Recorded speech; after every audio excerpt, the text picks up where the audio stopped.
You are listening to In Pursuit of Development with Dan Banik.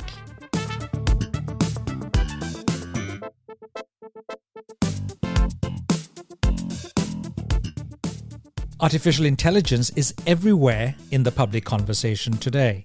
We hear about it in discussions of economic growth, the future of work, the spread of misinformation, and even the survival of democracy itself.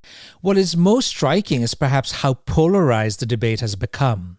On the one hand, there is growing anxiety that AI is not just another tool, but increasingly something closer to an agent, a system that can generate information, persuade people, and potentially manipulate public debate. That concern is particularly visible in discussions about democracy. As AI increasingly mediates the information we consume, it has already begun to reshape how some citizens gather information, form opinions, deliberate, and disagree.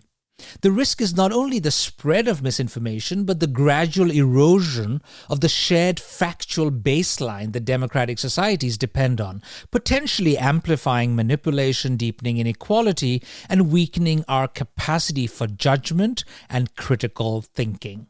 These concerns also echo recent research by the Nobel laureate Daron Acemoglu and colleagues, who argue that while AI can improve short-term decision-making through highly accurate recommendations, it may also reduce incentives for humans to invest in learning and knowledge creation.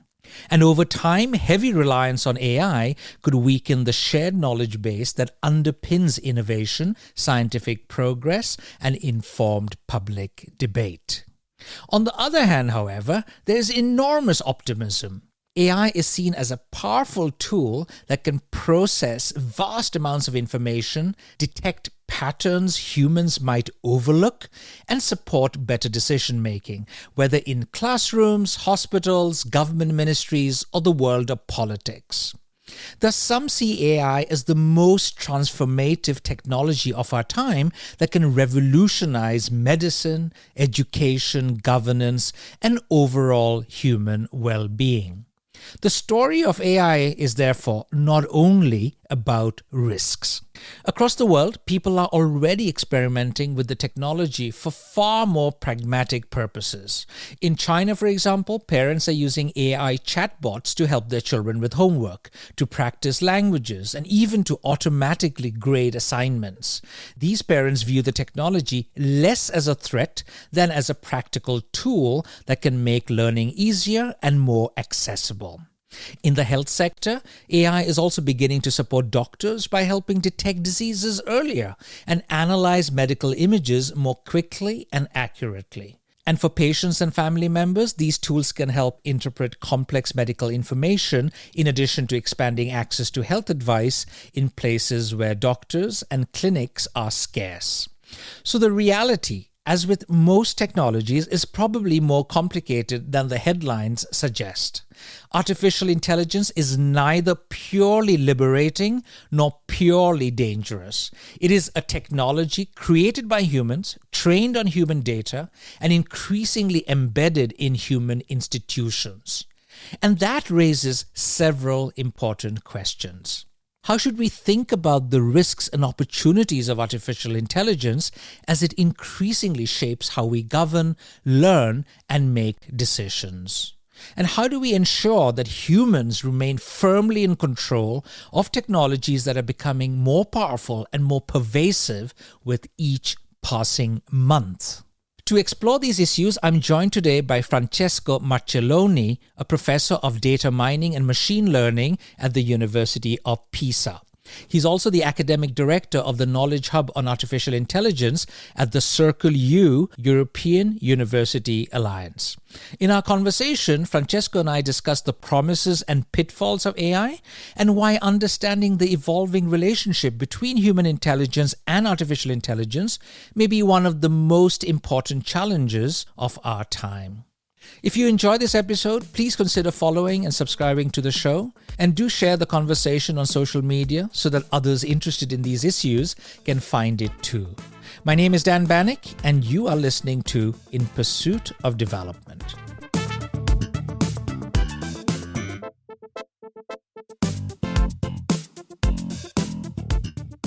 Hi, Francesco. Good to see you. Welcome to the show. Thank you, Dan. Good morning. There are lots of people who are really concerned about AI. And I want to refer to what Yuval Noah Harari, this public intellectual, recently said at Davos, that AI is not just another tool, it is actually an agent. He used this very interesting example of a knife. If a knife can be used by us humans to cut salad, but also to murder someone, but it is we humans who are in charge of the knife. But AI can use the knife for whatever it chooses. So we've lost control. Are you worried? Thank you for this question. This is it's a very hot topic because a lot of people really is discussing about the role of AI and the impact of the AI on society and on the humanity in general. I strongly believe that AI is a technology, and when we talk about the technology, of course, we can have really benefit in the use of technology, but we can have also some drawback. The real problems today is when we talk about AI, the drawback really impact the society and really the humanity. But I think that we have just to discuss about AI, just considering this double perspective. On the one side, AI can help. This is really, we have a lot of examples in which we can use AI and we have benefit. You can think about medicine, you can think about other really application domains in which the AI is producing a really benefit. But on the other side, we should be careful because AI is very pervasive and really is like to interact with some human. This is the big problem that we have today because when we interact with some tool, it's like to interact really with a human. And this human is not really very controlled at this moment. So in this sense, of course, we have an impact on society and humanity, but we shouldn't really consider the AI as a demon because at the moment, this actually is not the situation. So, my frustration with this is that some of the debate is very one-sided. You're either talking about all the benefits, which I actually like to highlight, but I notice, at least in the Western world, there is a lot of concern about the dangers. One danger is, of course, on democracy, the concern that AI can lie or does lie and manipulate and is feeding into this fake news, misinformation, disinformation narrative. But what I feel then is that in our parts of the world, while we talk about the dangers, we don't talk nearly about the benefits, which is what the global south is talking about. So the AI discussion, in my view, is extremely polarized. This is true, and we have also to think that also we consider the drawbacks from the AI. We have also the use of the AI to reduce these drawbacks. Just to give you an example, if we think about deep fake or fake news, most of these fake news are generated by using AI, but we have some tools based on AI to detect this fake news. So again, we have this double role of the AI today. On the one side, it really is a tool to help someone to produce fake news, for instance. But on the other side, we have that the AI is used to detect fake news and to debunk this fake news. So in this perspective, again, we have to consider, of course, the AI danger in subfield, but we have also to be conscious that we have a lot of benefits, and also the AI can be used really to counteract this negative effect of the AI itself. This is very interesting, in my opinion, just to think this double perspective of AI. So what you're then highlighting is the importance of human control over technology. Of course. This is what some people have been arguing. I've had Daron Acemoglu, the economist, on the show talking about this, that it's fine with technology, but we humans have to control the evolution. We have to shape the evolution. And I suppose one concern is that you have a few Silicon Valley elites deciding the kind of evolution, the direction that this technology is taking. So that is one danger. And the other danger or the criticism that I hear, Francesco, is that much of what AI is doing or the technological development is very shaped by the interests of the Western world. So you can have that situation where it is our needs that are trying to be addressed by AI development, not necessarily the needs of the vast majority of people in the world living in other non-Western settings. Oh, this is true, but you talk about West country, but I think that Europe also is suffering a lot about this because most of the technologies we have, if we think about a large language model, really comes from outside Europe. We have some developed, of course, in Europe, but most of this large language model we are using, especially for the people, the public people, comes from other countries. So this means that in any case, we have also some strategical problems in Europe from this perspective. And at the moment, I don't see really a solution in the sense that these are, of course, strategic perspective in Europe, but at the moment we don't have a clear view about this strategy in Europe. So I agree in any case with you that, of course, at the moment the development of AI is really a West development. Also, if we have, of course, examples in other countries, if we think about China, for instance, we have really a development of AI, but also in India and other countries.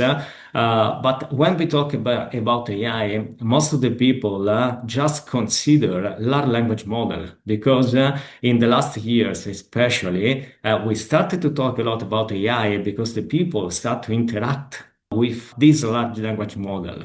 But really, the concept of AI is wider because we have application of AI in different fields. And in perspective at the moment, they consider really the economical impact of this classical AI is larger than what we have with the generative AI, with this large language model. But in any case, I strongly believe that we didn't have at the moment really all the possibility from an economical point of view that the AI can have. We have a lot of examples, but at the moment, if we consider also the economical revenue from AI, not so many companies really add this revenue at the moment. So also from this perspective, of course, the future of AI has to be explored. And we have to understand more about how much the AI can impact on the one side, the economy, on the other side, of course, the society and the humanity.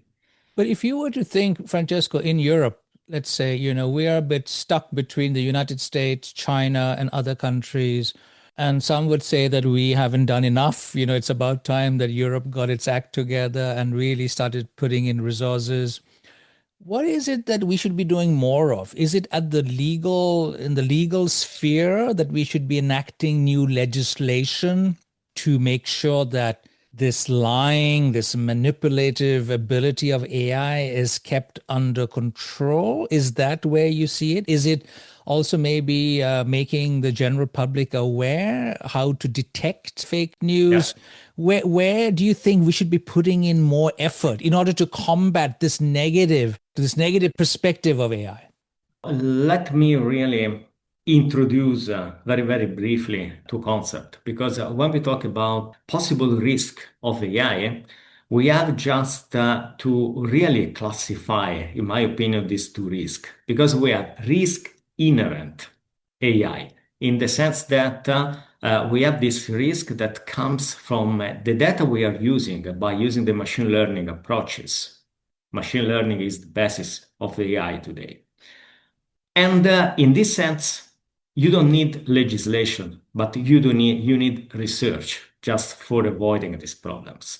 On the other side, we have, of course, the effect of the risk of the misuse of AI. And in this sense, you have just to work with legislation.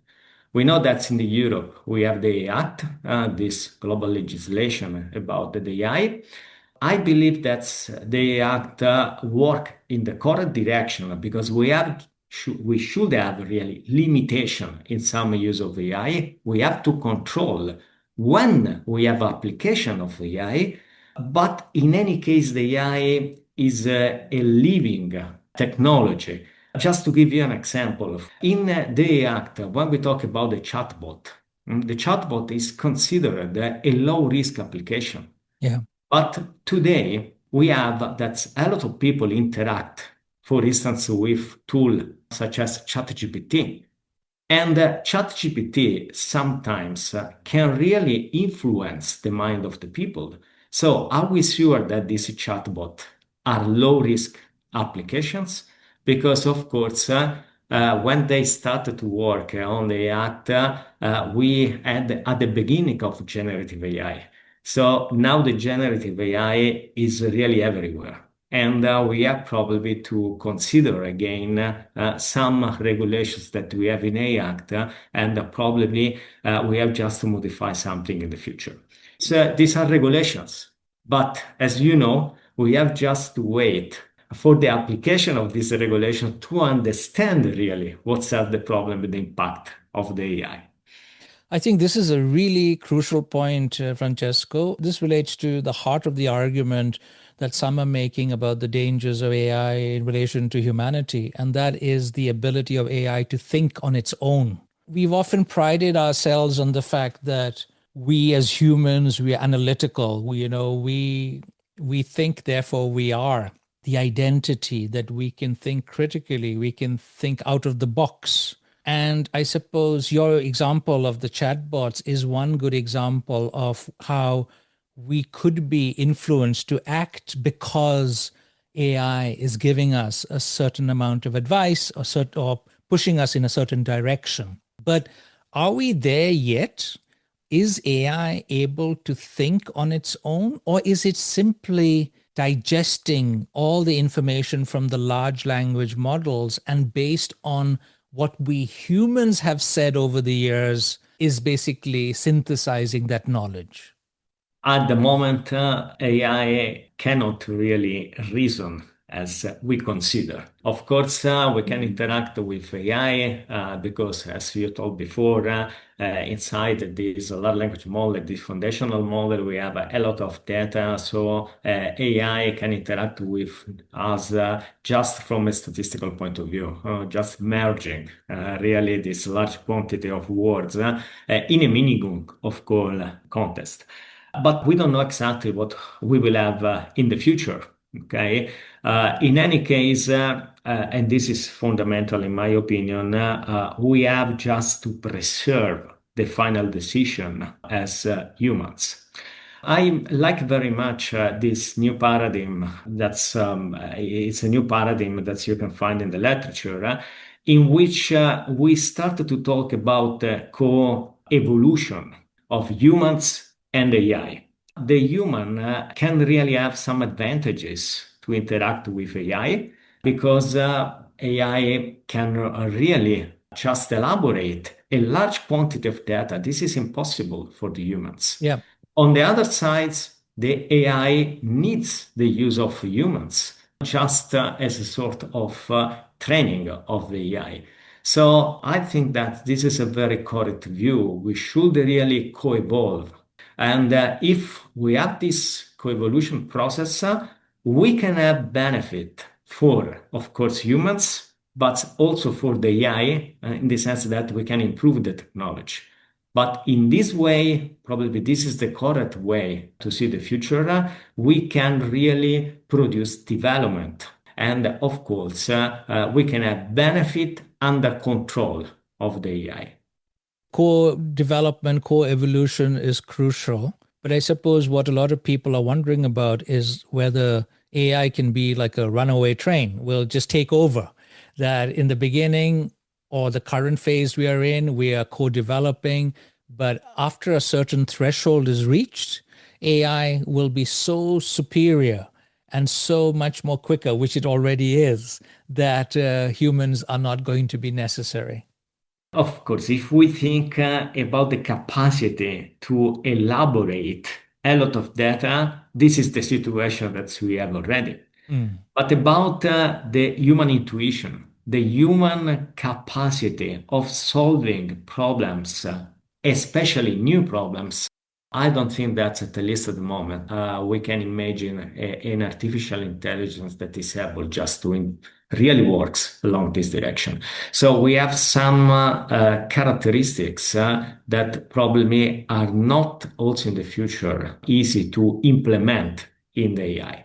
But in any case, the AI can interact with us and can really emulate in some way our behavior or our mind. So we should be careful about, in any case, the impact on the AI in some psychological profile. So in this sense, we should be very careful about this. We've spoken quite a lot now about the dangers. It's about time to flip the script, you know. Let's talk about the benefits, the advantages. And one of the things you and I have written about recently is in relation to democracy, in relation to governance, is the ability of artificial intelligence to go through lots and lots of data, you know, millions of documents, look at the data, and how AI can actually help streamline, improve, make governance more effective by synthesizing all of this information, and thereby policymakers will have at their fingertips information that humans are not able to digest so easily. So, Francesco, help my listeners understand, how is it possible for AI to do that? What are the mechanisms? Is it machine learning? What is it that is available at the moment in relation to decision making, making decisions efficient, faster, but also synthesizing the knowledge? Of course, we have machine learning. Machine learning is able really to elaborate a lot of data and to extract knowledge from this data. Machine learning started really the research in machine learning 50 years ago, so it's not really a novelty. But today, of course, we have very fast computers. We have the possibility to store a lot of data. And this was missing some years ago. So at the moment, we can really elaborate very, very fast a lot of data just for extracting knowledge. And what is the knowledge in the example that you discussed before?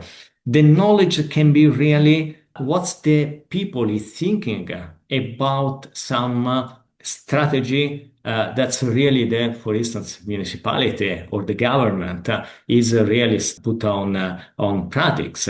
So we could really have some feedback in real time about what is the perception of the people for some specific solution that the government is really performing. We had some years ago some analysis, for instance, of the perception of the people about vaccination. We started this analysis before the pandemic, but it was very interesting because using the tweets, we were able just to understand what was in general the idea, the perception of the people about vaccination.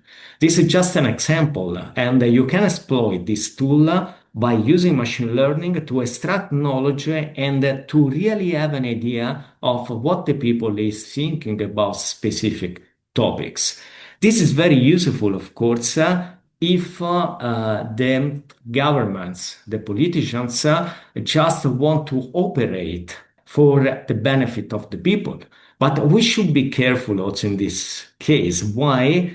Because, of course, the politicians should really be proactive and not reactive only. In which sense? So I would like that to have some politicians with some strategy independently of what is the feedback of the people, because sometimes you have just to take some decision and some decisions sometimes are not really well perceived by the people. But this actually is also the role of the people that really have just some role as politicians. This reminds me of, you know, what happens after we evaluate a course that we teach. And I've been doing this, with the course for 17 years, and the evaluations often vary. So one cohort will hate the literature or the syllabus. They want it changed, that one particular article is rubbish. The Mm. others love it. So you have to, as the professor, make a decision whether to keep that in the syllabus or to even change anything, because that varies. Just remaining on the positive side of AI, Francesco, you mentioned health. And that's something that I am, given my health challenges in the last few years, I've been very interested in applying AI to my life. And I suppose that's where most people are more aware of the benefits. Decision making, politicians may seem a little, out of reach. So, I use one app called LifeSum to track what I eat and the calories, and my camera takes a picture and AI estimates the calories. I can, of course, adjust it. Talking about human control, it is important because it makes mistakes. It may say I'm eating too much cheese or too much meat, or so those, or sometimes it just doesn't recognize the right food. But it is a very useful tool in my everyday life, just like, we use smart watches to track what we are doing, but also in relation to, I used actually AI or ChatGPT yesterday to understand a medical report. A medical report is often written in a very specialized way. And I found AI to be extremely useful to break it down to me Yeah. and to play ball. Of course, I don't trust any judgments that ChatGPT is giving me, but it was just very useful. And in the global south, as we've discussed before, there are all of these apps that are being developed to detect snake bite, to detect anemia, to provide health services to people who are far away from the health center. So, and of course, education is the other aspect where you don't really have to go very far to get access to good education. You can through apps. You have people helping you with your homework. You can access first class teaching. So those are some of the things I see, at least from my user perspective, an app, etc., that is really bringing the benefits of AI to common people. I think that's alpha is really the domain in which AI worked a lot. And we have really some applications that's probably works better than really the physicians. But in any case, we have just to clarify this concept because we have a lot of applications. In many applications, we are working a lot. Also, in my group, we are working a lot in this direction to provide the explainability of AI. Just because we have just to increase the trust on this solution. First, of course, for the physicians, but also, of course, for the people. Just following what you told before, I was invited just to a round table for the presentation of a book. And this was a book just written by physicians and talk about the relation between really the patient and the physicians in this era, the AI era. And I just read in the book that when the patient arrive at really the physicians, this patient is today an expert of everywhere Yeah. because we have the famous Dr. Google Yeah. just to give any information about this. So, of course, this means that we have really some tools with which, as we told before, the people can interact. But in any case, we have just to preserve the knowledge that we don't have knowledge about some domains. So, in any case, we need the gain expert and we need a critical mind. This actually is fundamental today when we interact with this type of tools. So, of course, these tools can really provide information. Of course, AI is not only this tool. When we talk about alpha, we have really a lot of AI application that are providing a lot of advantages in this sense, but also the people just has to interact with these tools just with a critical mind, just knowing that we have experts and we have just to preserve this experience, also because the physicians really has an experience also with human contact, human relations that is not possible, of course, for these tools. Francesco, I was thinking about how effective AI can be in conjunction with humans. And there's been quite a lot of discussions over the last few years about radiologists, about X-rays and MRI reports that AI, not alone, AI can be effective alone, humans can be effective alone, but together, that would be the best. And I think there are some studies that point to this, right? Also, yes, of course, there is some study in which they really demonstrated that AI can work better than expert radiologists. But I don't think that this is the sense of the cooperation. I strongly believe that these tools can help the radiologists to work faster. Yeah. This is fundamental because these tools are able just to detect autonomously, of course, for instance, some tumor in some CT scan. But in any case, they should help the radiologist to focus on specific area in such a way that the radiologist can really work faster. And this actually probably is the correct approach, at least at the moment. Also because if we consider the regulatory aspect, in any case, the final responsibility is in charge of the doctors, not Yeah, really only exactly. AI. And this is fundamental, of course.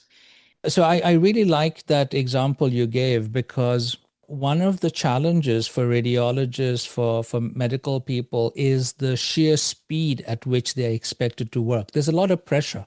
You only have a few minutes per MRI scan reports. Yeah. And I'm told that it is that pressure that often leads to mistakes being made because one is in a hurry. And that is where I think AI together with humans could be a really good combination. I was thinking also about another example, at least in my case, sometimes a medical diagnosis is in a gray area.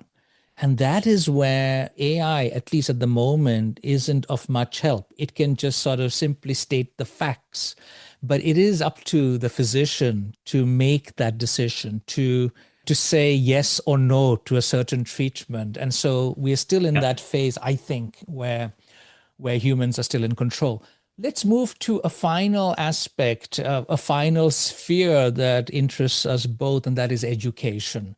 Francesco, a lot of our students, a lot of our politicians, the education sector is in turmoil now. We've had to change the way we evaluate students because of ChatGPT. We can't have take-home exams anymore. There's a lot of discussion about new ways to evaluate students, in-class participation, how active they are. We are like, in a way, back to the old days, how to actually evaluate, test, and grade students. I've been reading about my colleagues here in Norway. They are exasperated with these standard AI produced letters. What is your thinking at the moment on AI and education, both in relation to the dangers, but also the benefits? And I can just briefly mention that I think, imagine when we were PhD students, if we had access to this wealth of information to synthesize literature, even help with the language for those who are struggling with a certain language, that could be of enormous help. So both the benefits and the challenges in relation to education, Francesco. I strongly believe that this is a revolution also in education because, as you told before, it's very hard to understand what is really generated by the students. It's come from the students or from AI at the moment. As we told before, this is sort again of co-evolution. So we cannot really just tell to the students you cannot use generative Exactly. AI because this is useless. But we can tell them to use it smarter, right? Yes, we should really teach to the students to use these tools in the correct way. And what is the correct way? As we told before, as a support. So it's like we have really an expert friend, but you should really preserve your critical mind. I have a lot of contact with companies, And of course, especially in my sector, I am just in the computer engineering. And in my sector, the companies start to use generative AI to produce software in automatic way. But they really are conscious that they need expert programmer just to evaluate if this software is correct or not. What does it mean this in practice in terms of education? That in any case, we have just to really have the capacity to provide to these students the critical mind for deciding what it's really a good answer from these tools, what is the bad answers. So this means that our students have really developed the capacity to really judge and to evaluate. And this means that we should help them in this process with this really expert friend that have to consider in any case not as an oracle but just a friend that can really make some mistake. In terms of advantages in any case and benefit, I think that if we use the generative AI in a correct way, we can implement this idea of student-centered education.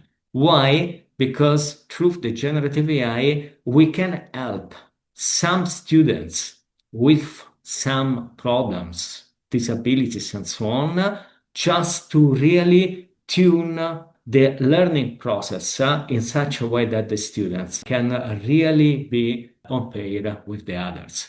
So I strongly believe again that we have the double perspective of the AI, but we have to work just because this AI really co-evolve with the students and not only that the students really assume everything produced by the AI as really some God comments or God information. When I was a PhD student, Francesco, I remember even constructing bibliographies of a certain topic, using library searches on a certain topic, constructing this, putting this out on a very primitive website that got a lot of hits. This is before Google search became really popular. And then Google came, that helped us to basically find what is out there that we may have missed, maybe in journals that we don't subscribe to. So that was a big help. You had Google Scholar, etc. And now we have all these chat GPTs and other stuff.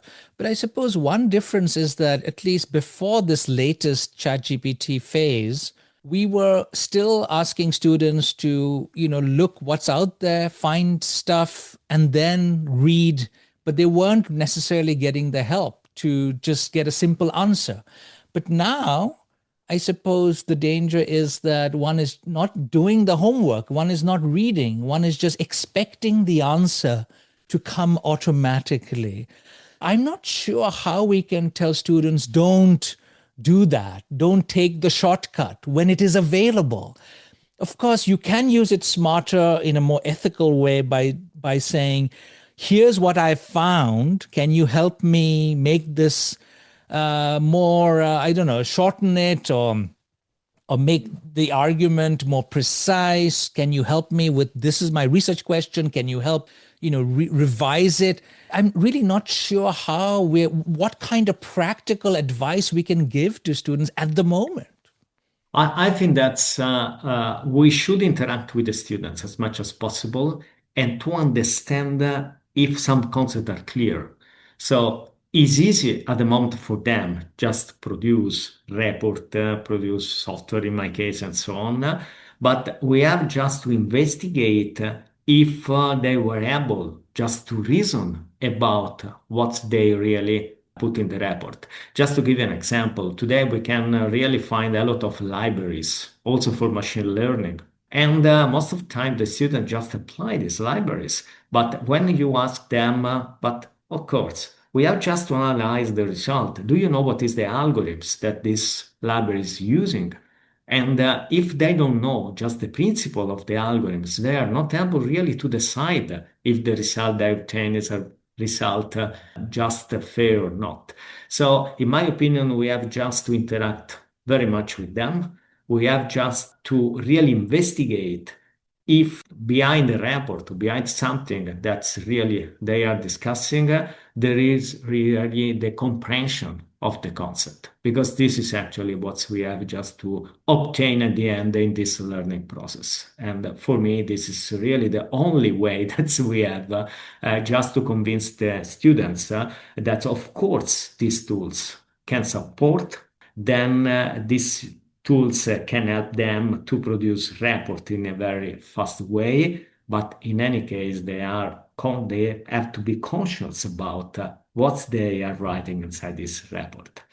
In the past, of course, we have other technological revolution in education. If you think the use of calculator just for the operations, I think that's today nobody of us just is able really to really apply some algorithms to make division by hand because we use the calculator.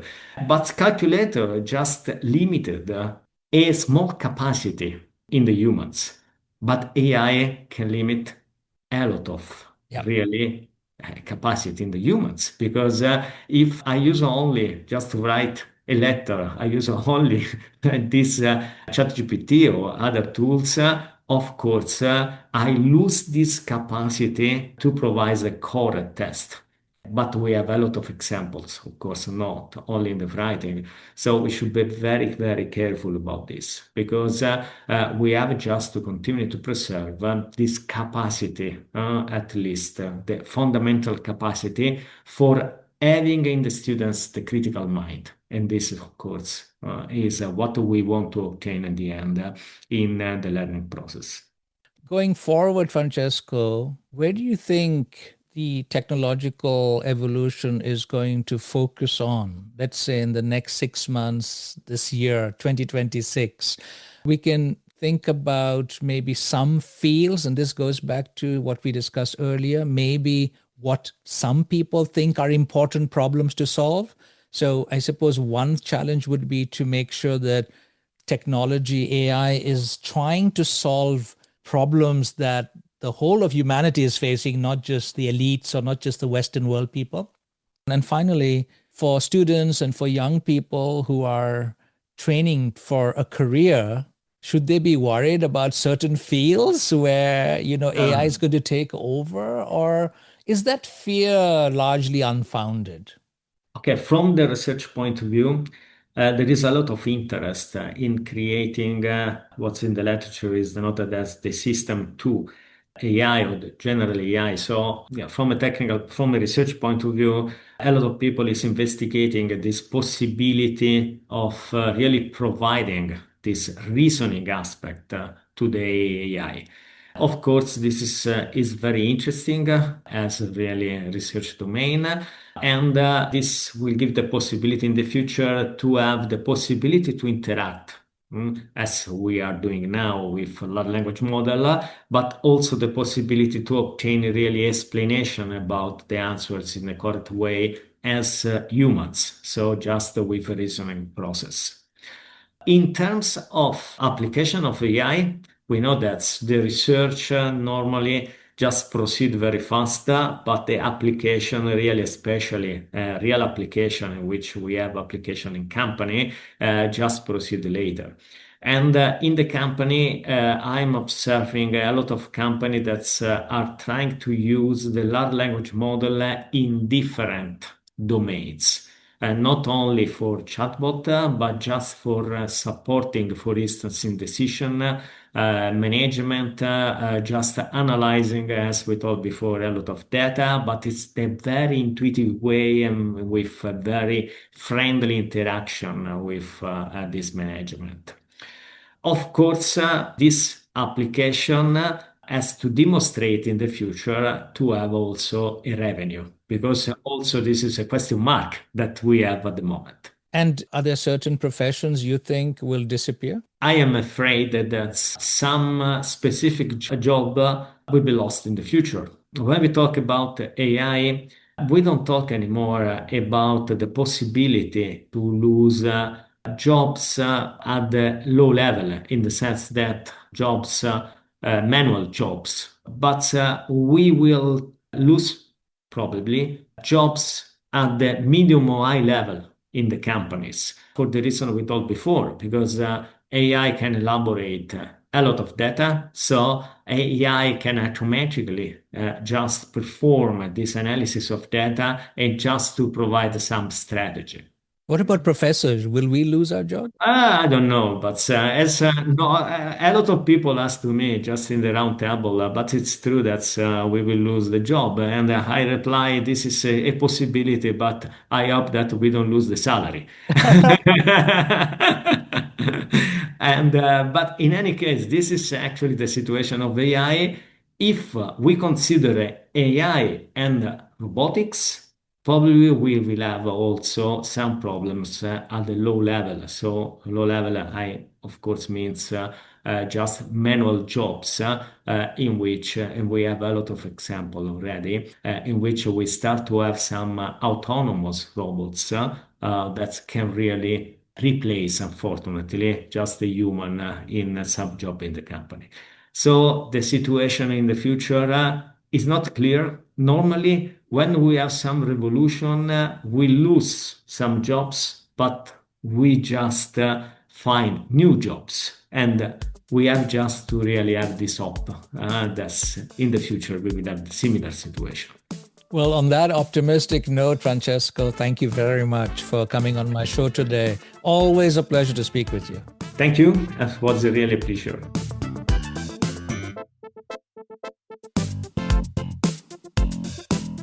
Thank you for listening to In Pursuit of Development with Professor Dan Banik from the University of Oslo. Please email your questions, comments and suggestions to inpursuitofdevelopment@gmail.com.